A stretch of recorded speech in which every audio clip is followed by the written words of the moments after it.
It's a lovely cross coming in. Oh, spectacular goal by Daley.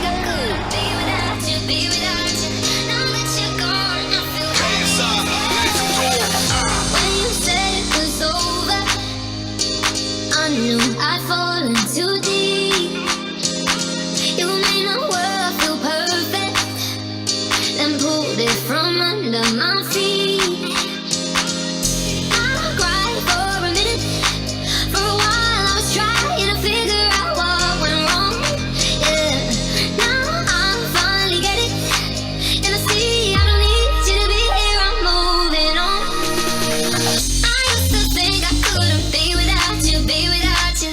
Now that you're gone, I feel happy as hell. Wait up for me, I can breathe without you, breathe without you.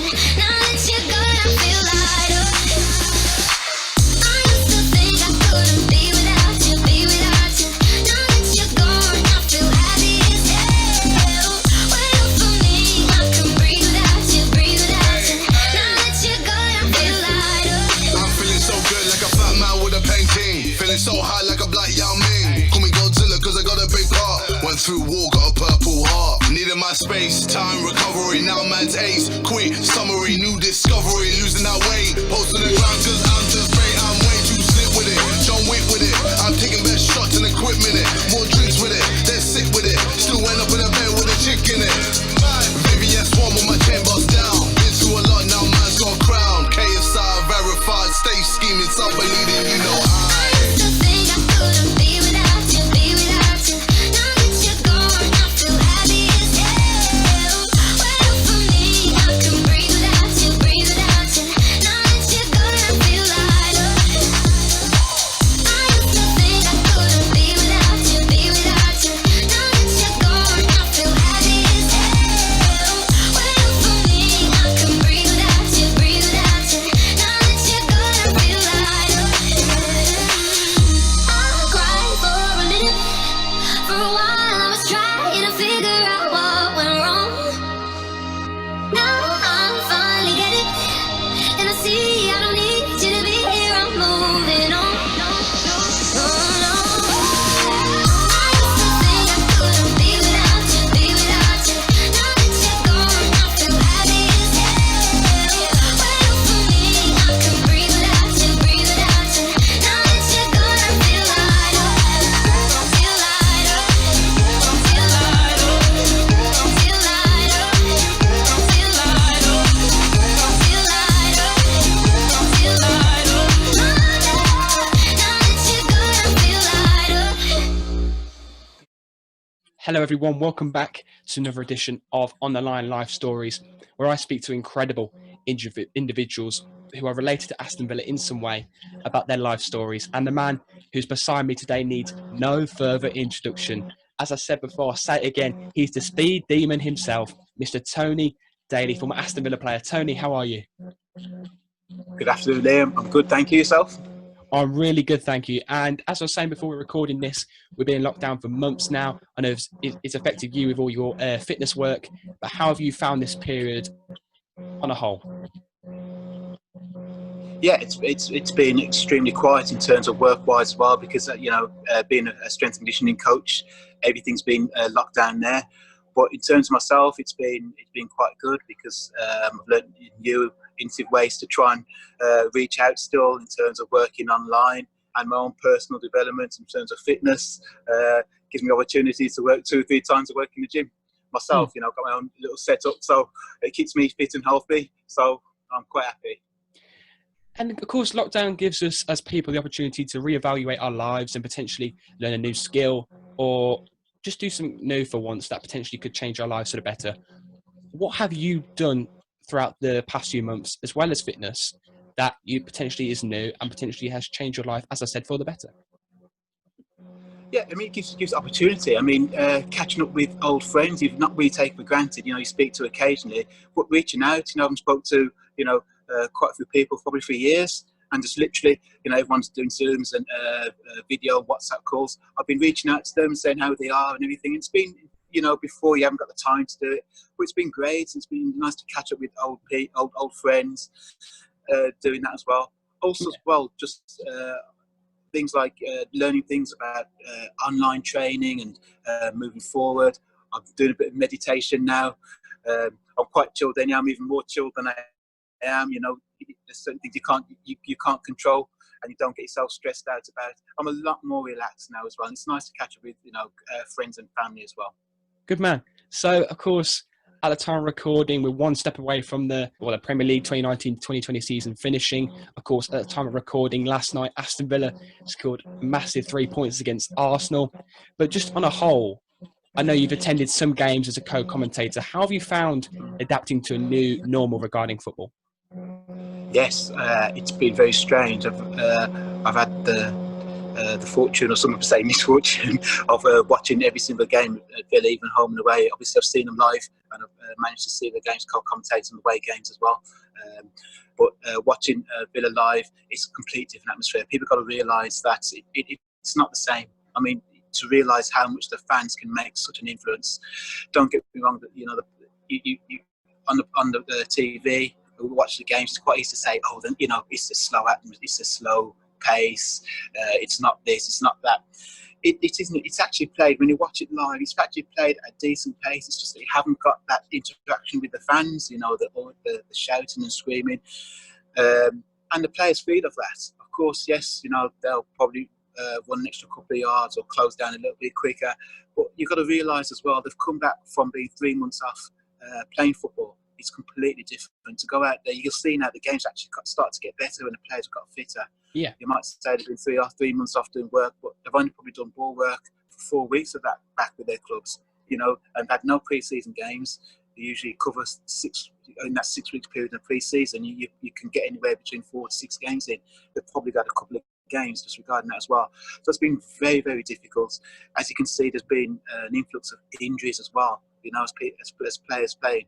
Hamidi, for instance, you might say, oh, he hasn't played for X amount of games, but he's played, I think it's 3 consecutive games, and he's come off with a hamstring strain as well. He's not alone. That is the norm at this present moment, because the effort that the players are actually putting in, probably more than they were. But don't care what you say, they're not conditioned and prepared to play as many games they have in a 6 week period. So they've done remarkably well. So I've been impressed with it, to be quite honest, considering all those circumstances. Yeah. Now, we talked about the current Villa squad, but let's go back to the 1980s, where you joined Aston Villa as an apprentice, I believe. Now, football has evolved massively, and it's progressed as a fantastic organisation. So, back in your day, what was the role of an apprentice like? What did it consist of? What did you normally do? What was a normal week like for you? The week was, if you weren't playing football, you were cleaning boots, cleaning dressing rooms, under a really strict regime. You got in at 8:30, 9 o'clock in the morning. You did your training, and then you trained twice a day. In between that as well, you did all the duties that apprentices don't do now. Cleaning boots, as I said, cleaning dressing rooms. Going into the first team dressing room was a torturous thing to do. If you had to go get some kits, or go and see a particular player at the gaps request and you've been sent in, it was awful, because the respect to have the players there. As soon as you went in there, the first teamers would give you absolute dog's abuse, in a good way though. Yes. So you see, it was quite a nerve-wracking thing now. But I've seen in my time as a coach now where it's kind of lost that thing, and you might say that's old school and old. Perhaps it is. I do agree with that. But what it did instill in me was the importance of recognising where you want to be. I wanted to be in that dressing room with us first team, and being a part of it. But you had to deserve it. You had to gain the respect and the ability to do that, and not just be able to strut in there. Yes, cleaning toilets, cleaning dressing rooms. Part and parcel of your training of adapting. You don't want to do that, but if you want to get to the level, first team level, this is part and parcel of it. So it held me in good stead, for sure. You see players, I don't begrudge at all what players earn in this present moment, not at all, with ability. However, if you're 16, 17 and earning 30 grand a week, what's your next level? What's your next step? I think, yes, he was playing regular in the first team and everything else, but you find these players are not even nowhere near the first team. you know, what encouragement they to get in the first team if they earn that kind of money. That's the only thing for me. That's the difference probably now when I was playing to an apprentice at this present moment now. Stroke first team pro. Do you believe that potentially then the academy players and first team players of today are potentially spoiled, and the role of apprentice during your day potentially enforced more of a team bond, and potentially every player would want to work for the shirt? Because potentially you do see at times in modern day football that players are not willing to play for the badge or the shirt or the manager to force a move elsewhere to gain more money. Yeah, no, times have changed. Don't get me wrong. I don't feel that players should have to clean toilets and dressing rooms. I've got no ilk with that. But just to recognise what it takes to be a top pro. I'll tell you something now. Look at Ronaldo, Rooney, Messi. They're multi-millionaires, and look at the effort they're still playing. They don't have to play. I know they were packed in 5 years ago, but they want to be the best. It's just having that mindset, the ability to, you know, to work for the team, work for yourself, and have that pride. There's nothing wrong with money, and if money is your game, but it should be for you to be playing at your best, not money. I'm comfortable. You know, it should be if money thing. Most people, if you look at Ronaldo's and the Rooney's, they want to be the best. Yeah. Messi, they want to be the best in the world. Yeah. But if your mindset is, okay, I want to earn as much money as I can, the highest earner, it should go twofold, because you won't get that by just sitting on your bum and just being in a comfort zone. You have to work at it as well. You know, it's what level do you want to go to? So if you get to a certain level, can you push that 1 or 2% to go even higher? Because those top players do, and that's what I'd like to see. And I don't think players are spoiled now at all. I mean, you know, that you don't realise what they have to go through. Yes, we're only training a couple of hours a day. It's not that at all.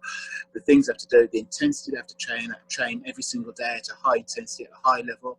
They have to perform week in, week out, you know, away from the families. You know, it's not as easy as people think as well. Not being able to go, you know, down the road to, you know, a restaurant or go to the cinema and stuff like that, you know, with your mates, because you know that you could be anything that you do that's taken the wrong way, a picture taken can be misconstrued and taken off. So you've got all those pressures. You see players now that communicate through Instagram. It's not because to say, look what I got and everything else. They're doing that for a reason. They're doing that to say, look, I can't go down the street. I can't say hello to you. I can't take every single picture that's been taken. I'm going to give insights of, you know, what I'm about. This is me. I want to be. And I feel sorry for those, you know, when they're going to do make slight mistakes or things taken out of context. So it's very difficult for them. Yeah. This day and age now, they have that pressures there. The money side, I've got no issue at all, because you're paying the service. You know, Sky, multi-millions out of it, and the people are performing are the clubs, the players. So you know, of course, they're the artists and should be paid accordingly. So to gain a better insight into the apprenticeships at Aston Villa during your time there, who did you conduct your apprenticeships alongside that potentially we as fans know, and who did you have the best relationship with? Yeah, Prince at the time. That's a very good question. Perhaps I don't think there's anybody that you particularly know now, but at the time there's the likes. My time was around a place like Tony Daley, Dave Norton. You don't probably know him, Peter Howells. You know, who made a living at. You know, they played a few first team games, but went on to play for different clubs at that particular time. I mean, my kind of rise was kind of different, because you know, by the time I was age 17, I was already playing the first team. So I'm saying about, you know, being an apprentice. I was an apprentice for probably 6 or 7 months, so that's probably why I don't feel it was too bad. But at that time, so my kind of rise was different, and you know, up until I was 24, before I moved to Wolves, I picked up injuries, but I saw the other side of it, where you know, you had the downside of injuries. I had a pleasant time. A rise in terms of my football profession. So I was very fortunate that way. So I played with a lot of talented young players around that time who perhaps didn't make it in Villa's first team on a regular basis, but went on to have successful careers elsewhere. So we talked about the players, so let's talk about the coaches. You talked about at the start about them having a strict ethos. So during your time as an apprentice, what were the coaches normally like to the players? Were they very strict? Did they enforce hard rules, potentially get the best out of you as players? 100%, yes. I mean, it was quite different because Bryan Little was my youth team coach at the time. Wow. And even though he's very quietly spoken and everything else, but you know, on that football field, it demanded quality. That was the most important thing. And yes, he wasn't a screaming baller, but you know, if you weren't pulling your weight or you weren't doing something, he'll be there to do it. There's other coaches around him who was doing that as well. I think it's really important to have high standards and high discipline, and that was really installed in us. That, you know, things not being late, being on time, being courteous to people, shaking people's hands. Not so good now this day and age, but you know, shaking people's hands when you greet them. You know, and looking people in the eye. Playing, giving yourself 100% on the pitch. You're not cheating on the pitch in terms of not doing your job and, you know, relying on other people. All those were installed you, as well as your ability. Don't get me wrong, that was never ever knocked out of me. All those were added to the qualities that each individual had. So looking at all the coaches that you played under, from Aston Villa to Wolves to all the clubs that you did play at, who was the best coach to play under and why? And which coach would get the best out of you as a player? Well, you'd have to say the late great Graham Taylor. Absolutely. He was a phenomenal man. You know, our first couple of meetings I had with him in terms of getting to know him wasn't as good as anything else, because, you know, as an apprentice at the time, we just started first team pro. Everybody starts talking about what a great player he was, and at that particular time, when it was just before my 18th birthday, I was linked with a move to a French club, Brest at the time, and had an agent. Didn't need one. You know, my head was screwed on, but my head was being turned, and you know, Brest made a bid for me, which Villa turned down straight away. And I would kind of say I was sulking at the time. Graham Taylor came to the club, so it was about 18, 19, and you know, I just got my head down and everything else. And for about 2 or 3 days, he never spoke to me. And I remember we was out in the training field, and we had one of Graham Taylor's notorious beasting training sessions, which lasts literally 4 hours a day, non-stop. Wow.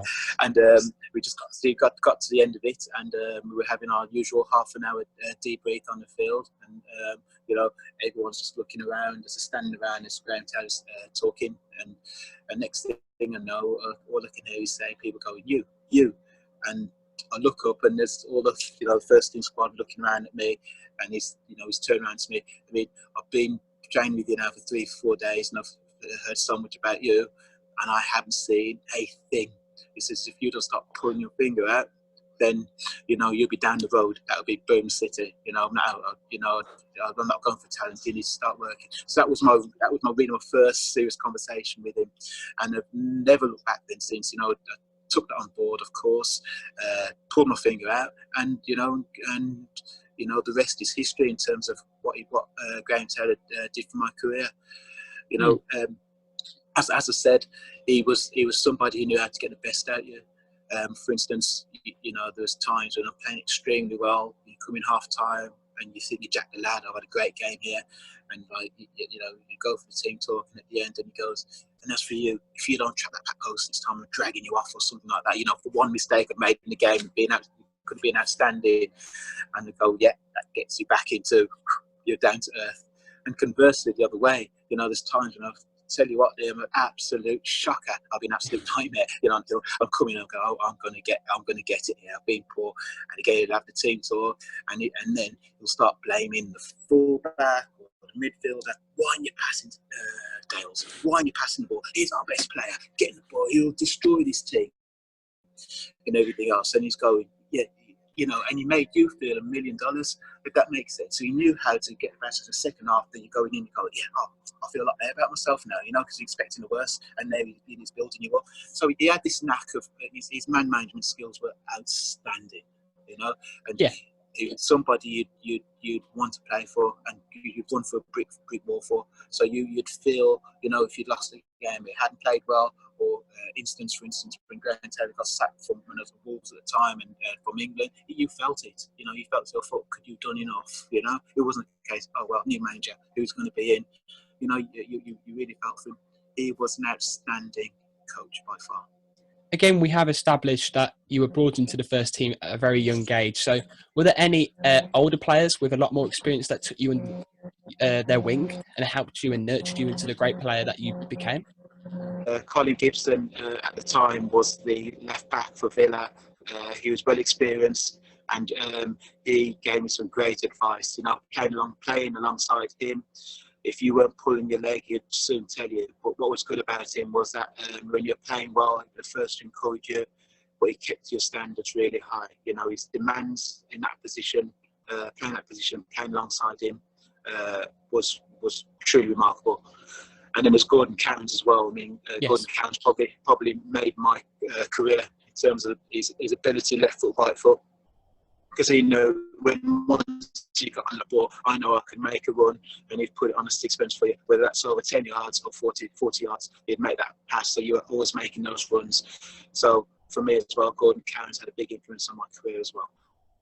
Looking back then at your career at Aston Villa, if you were to relive that experience and potentially change one thing, what thing would you change to potentially make your experience even better? Yeah, very good question. I think, I'd done my time at Villa in that time as well.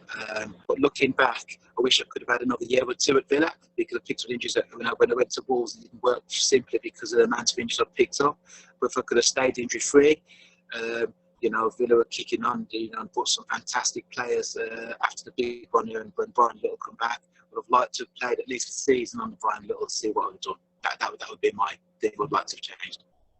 So let's look back at some of your memorable moments during Aston Villa. Of course, you finished runners-up in the First Division twice. So looking back now, how frustrating was it to come so close, but just off the mark to claim that title? Yeah, it was something close. I think both times as well. We'd actually pulled away and had a significant lead.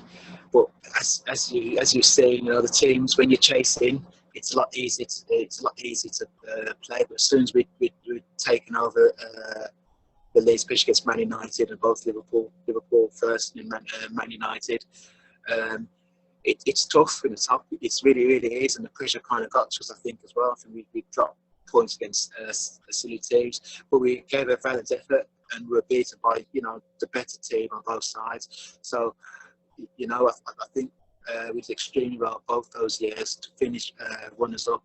But I think if we could have just coped with the pressure a little bit better, I think we'd have given it an even tighter challenge and he might have even won it. So one man who was influential during your time at Aston Villa was the manager that was Ron Atkinson, who helped Villa get that League Cup victory in '94.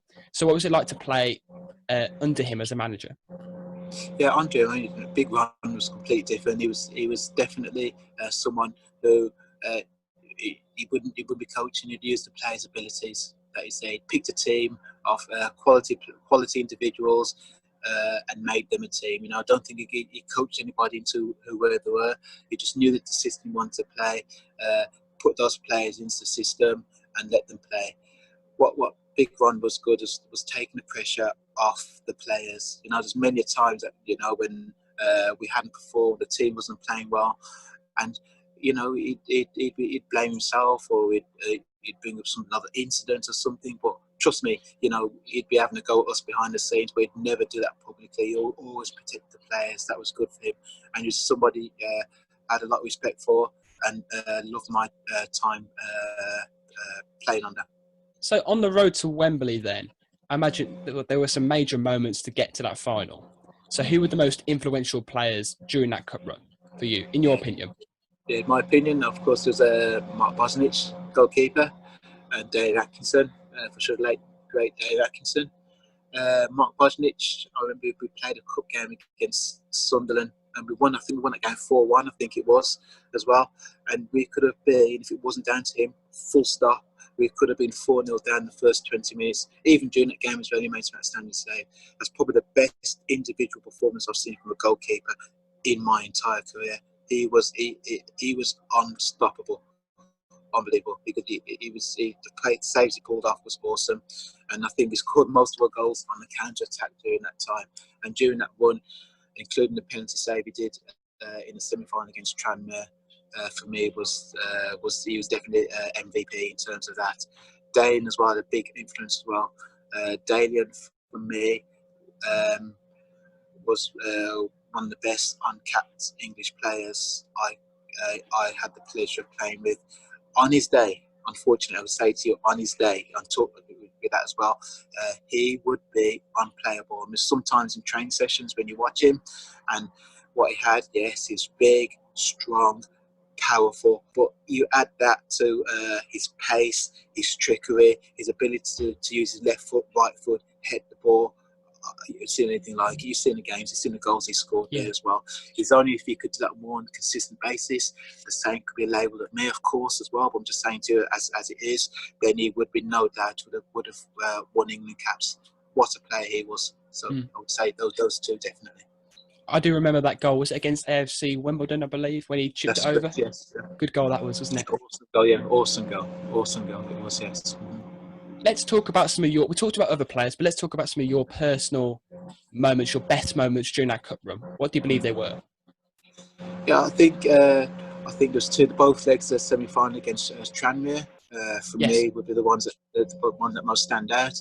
I think in the first leg, I think we were absolutely battered against Tranmere. We did not perform at all. Don't take it as Tranmere played well. They were up for it. We were shocking, and we were 3-0 down. I think a couple of minutes to go, and the fact I was involved in Daley's goal to make it 3-1 that kept us in the tie. I think I managed to get a header down and Daley put in the back of the net for that first leg. So that was quite influential.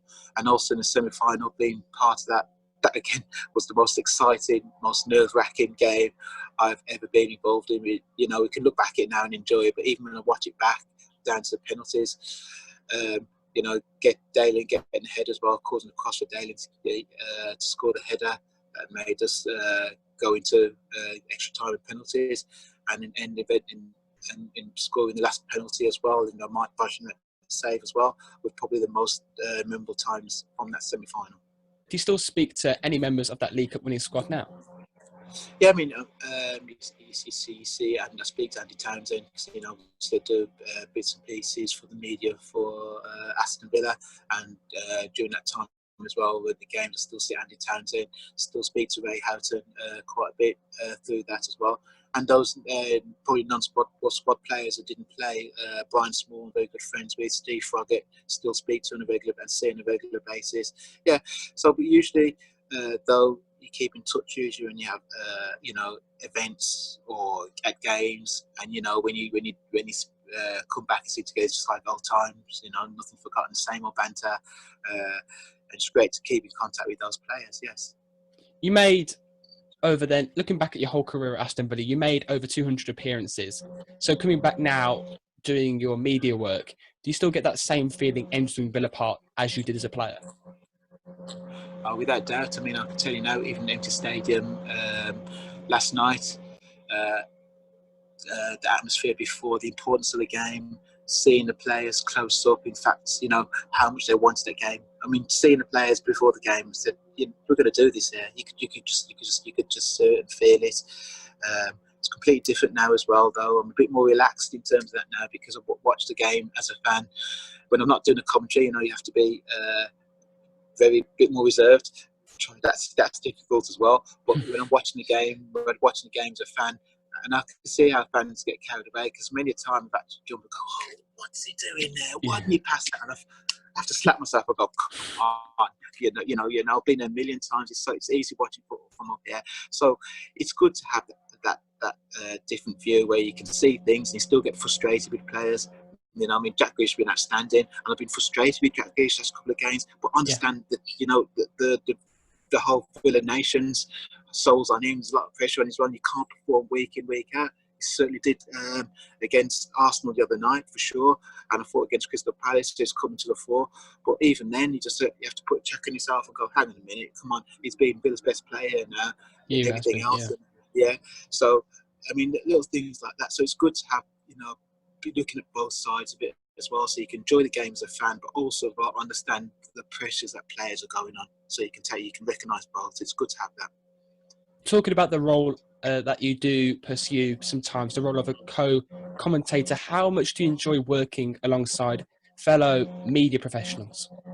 Yeah, it's completely different. It's great. I mean, I myself, fortunately, I'd have to tone it down if it was on the BBC or something as well, because to say I'm biased is a lie, because it is with Villa as well, because it's good as well, because working with Jack Woodward at the moment as well, is a true professional in the job he does. I think he commentates extremely well, and what I provide is probably an insight to how the players are, how the team is in terms of how they're set up.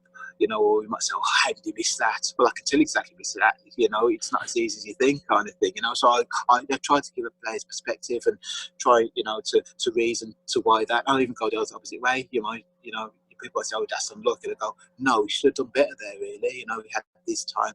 So, I try to give my advice as being an ex-player, and on the fitness side as well. I'm big in that as well. People go, about, he's looking tired, and and I think he should be making a change here, and I think it's about right, or he's picked up an injury there, he shouldn't be continuing and stuff like that. So I do try and give a different perspective, and I'm not just repeating what Jack's saying, because Jack's watches the games, watch enough games, and he talks sense as well. So why am I repeating the same things? I try to give something a little bit different. Yeah. So talking about fitness then, you are in phenomenal shape, and that is due to the fact that you are pursuing your dreams regarding in the fitness profession. So how long has it took you to establish yourself within the profession, and what are you doing in and around? Because I can see in the background are you currently in a gym right now? That's right, yes. I'm doing my personal stuff in a gym called the Lions Den Gym here. It's fantastic facilities. My company at the moment is 7 Daily, which I do one-to-one work with. I not only work with elite athletes, I also work with the general public, and that's what I'm really proud of, the range of different diversity which I can train, and people enjoy the training session. I mean, fitness has been a passion to me since I was 15, 16 years of age. As a youngster as well, I was the silly one, used to, when the season's finished, I'd be training straight away, running up hills, running through parks, going on long ones. I loved it. Pre-season, I used to tick down the time for pre-season. When everyone's minding, we've got to do these ones, I was the one giving me more. I remember being as apprentice as well, being a young lad as well, or just breaking to the first team, all the senior pros going, hey, you slow yourself down, whatever, you know what I mean? Telling you to ease up a little bit. But I've always loved fitness, and I think picking up a lot of injuries, latter part of my career at Wolves, where I couldn't play football. I have quite addictive personality and stuff like that. So if I'm not dedicated to football, the only thing I do is get dedicated to fitness, and staying healthy, trim is something's easy to me. It's like it's a hobby. I don't, go in the gym at 6 o'clock in the morning, training, and then again 4 o'clock in the afternoon. If I need to do it, I'll do it, because it's part and parcel of my life. I've got as much passion as I have for fitness as I've got for football, and even Aston Villa. I mean, it's just second nature to me. Now, you're talking about your aspirations regarding fitness. Are you using the models or concepts that several fan media channels are using, such as uploading stuff to YouTube or using online platforms to publicise your gym? Yeah, absolutely. We use all media channels as well. I mean, I'm online. I have a YouTube channel, but also as well, main thing is through Instagram at 7 Daily, where visit there. Also, my Facebook page just at 7 Daily as well. It's Tony Daley at 7 Daily. Reach out there. Fans want any advice, anything like that. There's plenty of fitness tips on there as well. Just reach out to me. I'm happy to give advice, help out as necessary. So finally, regarding fan media and fitness, and just in general online, how do you see it progressing over the next 5 years? I think online's the way forward at this present moment. Didn't realise it was something that I really like. Working one-to-one is my thing with my clients and individuals, whether it be footballers, athletes, or we call it the general public. I mean, it's something I really enjoy. We've got to realise it's a big old world out there, and to connect with them, doing that online is the way forward. You know, something that's a service that I actually provide now as well, whether it's just online training programs or nutrition advice, or actually literally as you and me talking now, I could actually talk you through your particular training session as well. So using this media is going to be the way forward, as well as one-to-ones. You're reaching out to more people.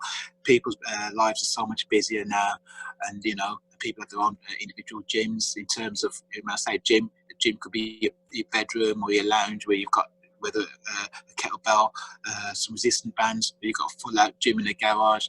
We can reach out to those individuals. There's a hell of a lot of those people as well. So what I've found, that is going to be something moving forward. Well, that is Tony's story. Thank you for coming on, Tony. I really appreciate it. No problem at all. Really enjoyed it. Well, make sure to leave your comments down below, and don't forget to subscribe to the channel, The Total Villain. Stay safe, stay well, and most importantly, up the Villa.